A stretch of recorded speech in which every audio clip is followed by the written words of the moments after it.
नमस्कार, जोहार। News जेच update के न्यूज बुलेटिन में आपका स्वागत है। आज के इस बुलेटिन में आपको झारखंड की तमाम छोटी बड़ी खबरें देखने को मिलेगी, तो आप हमारे साथ अंत तक बने रहें। साथ ही दोस्तों, खबर को लाइक, कमेंट और शेयर करना ना भूलें। बढ़ते हैं आज की बड़ी खबर की ओर। पहली और बड़ी खबर की बात करें तो राज्य के युवा मनाएंगे नियुक्ति वर्ष की अंत्येष्टि। आज से ट्विटर पर चलेगा झारखंडी युवा मांगे रोजगार अभियान। खबर के अनुसार नौकरी की बाट जो रहे झारखंड के युवा आज से ट्विटर पर हैज झारखंडी युवा मांगे रोजगार अभियान की शुरुआत करने जा रहे हैं। यह अभियान 21 जून से शुरू होकर 3 जुलाई तक चलेगा।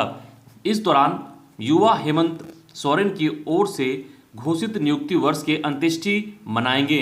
अभियान की शुरुआत कर रहे युवाओं ने बताया कि मुख्यमंत्री सोरेन 5 लाख प्रति वर्ष रोजगार देने का वादा करके सत्ता में आए हैं, लेकिन सत्ता में आने के बाद 1.5 वर्ष के समय बीत जाने पर भी ना तो एक भी परीक्षा ही हो सकी, ना ही पूर्व में ली गई परीक्षाओं में चयनित छात्रों की नियुक्ति ही दी गई है। केवल एक जेपीएससी की नियुक्ति दी गई है, वो भी माननीय उच्च न्यायालय ने विसंगति पाए जाने पर रद्द कर दिया है। राज्य में नियुक्ति की हाल की बात करें तो 7वीं से 10वीं जेपीएससी के फॉर्म भरवाकर कई महीने बीत गए, पर परीक्षा की तिथि का कुछ अता पता नहीं है। वहीं जेपीएससी सीजीएल पिछले 6 वर्षों से अधर में लटकी है। राज्य उस पर बिल्कुल निष्क्रिय बनी हुई है।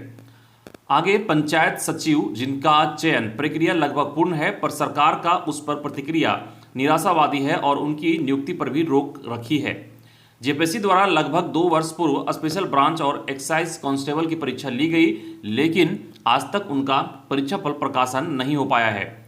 वहीं टीईटी पास अभ्यर्थियों को भी सीधी नियुक्ति का वादा किया गया था, लेकिन सत्ता में आने के बाद उनकी नियुक्ति भी रोक दी गई है। वहीं जूनियर इंजीनियर नियुक्ति परीक्षा के 7 वर्ष बीत चुके हैं, लेकिन उनकी सूद लेने वाला कोई नहीं है। झारखंड में अगले माह यानी जुलाई से कोरोना टीकाकरण की रफ्तार और होगी तेज। हर दिन लगभग 1 लाख लोगों को लगेगी वैक्सीन। बता दें कि जुलाई माह में केंद्र सरकार से 13,549 डोज वैक्सीन झारखंड को मिलेगी। केंद्र सरकार ने झारखंड के लिए वैक्सीन आवंटित करते हुए इसकी जानकारी राज्य सरकार को उपलब्ध करा दी है। इधर आज से 18 साल तथा इससे अधिक आयु के सभी लोगों को केंद्र द्वारा मुफ्त उपलब्ध कराई जाने वाली वैक्सीन दी जाएगी। इसका पूरा खर्च केंद्र सरकार उठाएगी। अब उम्र सीमा की बंदिशें खत्म हो गई है। साथ ही अब कोविन पोर्टल पर भी पहले से पंजीयन कराना अनिवार्य नहीं होगा। वहीं अगली बड़ी खबर की बात करें तो झारखंड में 6 से 8 सप्ताह में आ सकती है कोरोना की तीसरी लहर। सीएम बोले गाइडलाइन का सख्ती से करें पालन। बता दें कि कोविड-19 से बचाव के लिए वैक्सीन लें और दूसरों को भी इसके लिए प्रेरित करें। सीएम हेमंत सोरेन ने ट्विटर पर लिखा है कि साथियों, आज भले अपने राज्य में संक्रमित मरीजों की संख्या पूरे देश में सबसे कम है, भले ही हमारी रिकवरी 98% से ज्यादा है, पर खतरा अभी टला नहीं है। एक्सपर्ट्स के अनुसार 6 से 8 सप्ताह में तीसरी लहर हमें परेशान कर सकती है।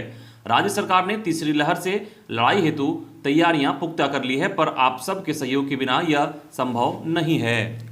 वहीं अगली खबर की बात करें तो अंतर्राष्ट्रीय योग दिवस आज प्रधानमंत्री नरेंद्र मोदी करेंगे 7वें योग दिवस कार्यक्रम को संबोधित। पीएम मोदी ने खुद ट्वीट कर इसकी जानकारी दी। समाचार एजेंसियां एनआई की रिपोर्ट के मुताबिक कोरोना महामारी के मद्देनजर योग दिवस का प्रमुख आयोजन एक टेलीविजन कार्यक्रम में होगा। यह दूरदर्शन के सभी चैनलों पर सुबह 6:30 बजे से देख सकते हैं। अंतर्राष्ट्रीय योग दिवस की नोडल एजेंसी आयुष मंत्रालय के मुताबिक इस साल योग दिवस की मुख्य थीम स्वास्थ्य के लिए योग है। योग प्रदर्शन के बाद सुबह 7 बजे से 7:45 तक प्रधानमंत्री का मोदी का संबोधन होगा। प्राप्त जानकारी के मुताबिक अंतर्राष्ट्रीय योग दिवस दुनिया के करीब 190 देशों में मनाया जाएगा। इस मौके पर भारतीय डाक विभाग एक स्पेशल कैंसिलेशन स्टैंप भी जारी करेगा। प्रधानमंत्री के संबोधन के बाद विभिन्न कार्यक्रमों में 15 आध्यात्मिक व योग गुरु अपने अपने संदेशों को भी देंगे। वहीं अगली बड़ी खबर की बात करें तो 10 महीनों में भी सरकार ने पूरी नहीं की मनरेगा कर्मियों की डिमांड। फिर से आंदोलन पर जाने की तैयारी में मनरेगा कर्मचारी महासंघ। खबर के अनुसार झारखंड राज्य मनरेगा कर्मचारी संघ सरकार से निराश है। संघ के प्रदेश अध्यक्ष जॉन पीटर बागे की अध्यक्षता में रविवार को जूम ऐप के माध्यम से हुई वर्चुअल बैठक में यह दिखा। प्रदेश महामंत्री विकास पांडे ने कहा कि कोरोना ने हमारे कई साथियों को हमसे छीन लिया है। कई सरकारी शोषण और इलाज के अभाव में बिछड़ गए। मृत मनरेगा कर्मियों के आश्रितों को 25 लाख रुपया मुआवजा देने तथा कोविड ड्यूटी लगाए गए कर्मियों के लिए 50 लाख का जीवन बीमा का प्रावधान कराने के लिए ग्रामीण विकास मंत्री, मुख्यमंत्री, विभाग सचिव एवं मनरेगा आयुक्त को कई बार पत्र भी लिखा गया है। सोशल मीडिया के जरिए भी बात रखी गई, लेकिन इसका कोई लाभ नहीं मिला।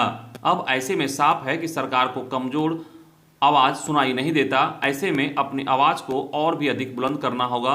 आगे आकर फिर से आंदोलन के लिए संघ उतरेगा।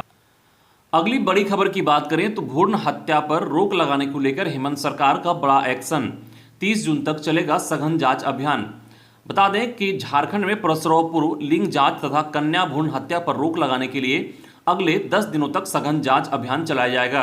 इस दौरान रांची में संचालित सभी अल्ट्रासाउंड क्लिनिकों की जांच की जाएगी। स्वास्थ्य मंत्री बन्ना गुप्ता के निर्देश पर स्वास्थ्य विभाग ने इसके लिए जिलों के अलग अलग टीम गठित कर दी है। राष्ट्रीय स्वास्थ्य अभियान झारखंड के अभियान निदेशक रविशंकर शुक्ला ने गठित सभी टीम को सघन जांच कर 30 जून तक रिपोर्ट देने को कहा गया है। अगली बड़ी खबर की बात करें तो अब फोटो युक्त राशन कार्ड दिखाकर भी ले सकेंगे कोरोना का टीका। खबर के अनुसार केंद्र ने टीकाकरण अभियान में तेजी लाने के लिए इसे भी फोटो पहचान पत्र के रूप में मान्य किया है। राष्ट्रीय स्वास्थ्य अभियान झारखंड के विशेष कार्य पदाधिकारी नमन प्रियस लकड़ा ने सभी सिविल सर्जनों को इसकी जानकारी देते हुए इसे लागू करने को कहा है। बता दें कि अभी तक कोरोना का टीका लेने के लिए 8 दस्तावेज को फोटो पहचान पत्र के रूप में मान्यता मिली थी। इनमें आधार कार्ड, मतदाता फोटो पहचान पत्र, driving licence, PAN card, pension passbook, national population register के तहत प्राप्त स्मार्ट कार्ड, पासपोर्ट, दिव्यांगता प्रमाण पत्र शामिल हैं। अगली बड़ी खबर की बात करें तो कोविड ड्यूटी से हटाए जाएंगे मैट्रिक और इंटर के शिक्षक। खबर के अनुसार मैट्रिक और इंटरमीडिएट का परीक्षा परिणाम तैयार करने को लेकर स्कूली और साक्षरता विभाग यह कदम उठाने की तैयारी में है। मैट्रिक और इंटर के परीक्षा परिणाम में झारखंड एकेडमिक काउंसिल 2020 में 9वीं और 11वीं के OMR सीट पर हुई परीक्षा के आधार पर थ्योरी पेपर का अंक तय करना है। वहीं हाई और +2 स्कूलों को छात्राओं का प्रैक्टिकल पूरा करने और इंटरनल असेसमेंट कर अंक देने की जिम्मेवारी भी दी जा रही है। जैक की ओर से अगले 1-2 दिन में इसका गाइडलाइन भी जारी किया जाएगा और एक निश्चित समय निर्धारित की जाएगी जिससे स्कूलों को प्रैक्टिकल और इंटरनल असेसमेंट का अपलोड अंक करना होगा। अगली खबर की बात करें तो स्कूलों में पढ़ने वाले विद्यार्थियों के भविष्य को लेकर सरकार चिंतित। यह बातें मंत्री बादल पत्रलेख ने private school and children welfare association की झारखंड इकाई द्वारा आयोजित एक दिवसीय राज्य स्तरीय वर्चुअल सम्मेलन के उद्घाटन के दौरान कही। वहीं उन्होंने कहा कि स्कूलों में पढ़ने वाले विद्यार्थियों के वैक्सीनेशन को लेकर भी केंद्र सरकार और देश के वैज्ञानिक लगातार काम कर रहे हैं। इसके अलावा कोचिंग में पढ़ने वाले विद्यार्थियों का 100% टीकाकरण हो जाने पर आवश्यक छूट प्रदान की जा सकती है। मंत्री के बयान के बाद ये दर्शाता है कि जब तक राज्य के सभी कोचिंग संस्थान के छात्रों का टीका नहीं लग जाता तब तक झारखंड में स्कूल खुलने की कम ही चांस दिखते हैं। दोस्तों, आप स्कूल कोचिंग खुलने को लेकर क्या सोचते हैं? अपने विचार हमें कमेंट में अवश्य दें। इधर बसों के नहीं चलने से यात्रियों के साथ साथ बस मालिक भी झेल रहे हैं परेशानी। लॉकडाउन अवधि का रोड टैक्स माफ करे झारखंड सरकार। बस एसोसिएशन ने परिवहन सचिव को लिखा पत्र।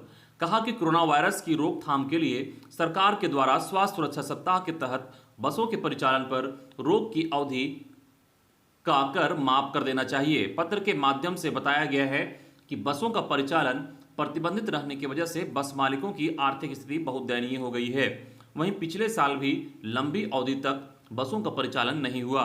ऐसे में लगातार लगने वाले लॉकडाउन की वजह से बस कारोबार बुरी तरह से प्रभावित हो गया है। बता दें कि झारखंड में लगातार बसों को परिचालन को लेकर लोगों द्वारा मांग की जा रही है, बसों के कर्मियों द्वारा मांग की जा रही है। तो ऐसे में झारखंड सरकार जल्द ही बसों के परिचालन पर कोई फैसला ले सकती है और बसों का परिचालन को शुरू कर सकती है। हो सकता है कि आगामी आपदा प्रबंधन की बैठक में यह निर्णय लिया जा सकता है। अगली खबर की बात करें तो सेल्फी लेने के चक्कर में चतरा के तमासिन फॉल में कोडरमा का युवक डूबा। 2 दोस्त बचे, वहीं एक का खोजबीन जारी। बता दें कोडरमा जिला अंतर्गत झुमरी तिलैया से 6 दोस्त चतरा के कान्हाचट्टी प्रखंड अंतर्गत तमासिन जलप्रपात घूमने आए थे। इस दौरान रविवार को सेल्फी लेने के दौरान घटना घटी। पानी में डूबे युवक की पहचान 21 वर्षीय सुजीत यादव पिता शिबू यादव निवासी गांधी स्कूल झुमरी तिलैया कोडरमा के रूप में की गई है। दोस्तों, अगर खबर अच्छी लगी हो तो खबर को लाइक करें, शेयर करें, साथ ही अपना फीडबैक देना ना भूलें। धन्यवाद।